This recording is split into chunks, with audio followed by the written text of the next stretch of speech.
आणि शक्यतो ड्रिपचं पाणी आंब्याला पुरेसं पडत नाही, तर तेव्हा आंब्याला आळं करून पाणी देण्याची पद्धत आहे. त्याच्यामध्ये आंबा चांगल्या प्रकारे उत्कृष्ट उत्पादन निघू शकतं. कारण आंबा हे शेतकऱ्यासाठी एक वरदान ठरलेलं आहे. आंबा हे पीक खूप महत्वाचं आहे. त्याच्यासाठी त्याच्या सुरुवातीच्या काळात नोव्हेंबर महिना जेव्हा येतो तेव्हा आंब्याची हलकी कुदळणी करावी. कुदळणी केल्यानंतर त्याच्या आतील माती बाहेर काढावी. खालच्या भागात शेणखत आणि लिंबोळी ही 2 खतं मिक्स करून भरावीत. त्याच्यानंतर थोडंसं नत्र, थोडं 1840, त्याच्यानंतर लिंबोळीचा थोडासा अर्क आणि मायक्रोन्युट्रिएंट्स याचं ड्रेंचिंग खतावरती करावं. त्यानंतर ते खत मातीने झाकावं आणि खड्डा मोठ्या स्वरूपात असावा आंब्याला, जेणेकरून पाणी भरपूर बसेल. सुरुवातीच्या काळात पाण्याची कमतरता वाटत नाही, पण जेव्हा फळधारणा होते तेव्हा आंब्याला खूप पाणी लागतं. तर फळधारणेच्या टायमिंगला जेव्हा मोहर येतो, मोहर यायच्या टायमिंगला आंब्याला खूप अल्प पाणी लागतं. त्यावेळी पाणी जास्त देऊ नये. पाणी देण्यामुळं आंब्याचा मोहर गळतो. तर त्यासाठी त्याची प्रिकॉशन म्हणून एक मोनोक्रोटोफॉसची फवारणी 1.5 मिली पर लिटर प्रमाणे घ्यावी.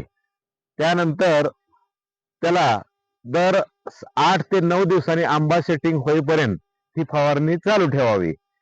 जेव्हा पूर्णपणे आंबा सेट होतो त्यानंतर ही फवारणी नाही घेतली तरी चालते. आणि आंबा हे पीक एवढं फायदेशीर तयार होतं आणि त्याची फर्टिलायझेशन एवढं छान होतं. मोहर गळत नाही, काही नाही. मोनोक्रोटोफॉस असल्यामुळे मोहर गळण्याचं प्रमाण कमी असतं. त्यासाठी क्लोरोपायरिपास किंवा रोगर याच्या फवारण्या घेऊ नयेत. तर त्याच्यासाठी सुरुवातीच्या पोझिशनला नेहमी मोनोक्रोटोफॉसचीच फवारणी घ्यावी, जेणेकरून आंबा मोहर आपला गळणार नाही. जास्तीत जास्त आपल्याला त्याचा फायदा होऊ शकतो. ज्यावेळी त्याचा सेटिंग पिरियड असतो त्यावेळी 1261चं नेहमी ड्रेंचिंग करावं. 1261 मुळे सेटिंगला खूप मदत होते आणि त्यानंतर आपला आंबा भरास येतो आणि आंब्याचं चांगल्या प्रकारे आपण उत्पादन घेऊ शकतो. अशा पद्धतीने जर आंबा आपण हँडल केला तर शेतातून वर्षाकाठी आपण 1 एकराच्या माध्यमातून 5 लाखाच्या आसपास उत्पादन आपण घेऊ शकतो.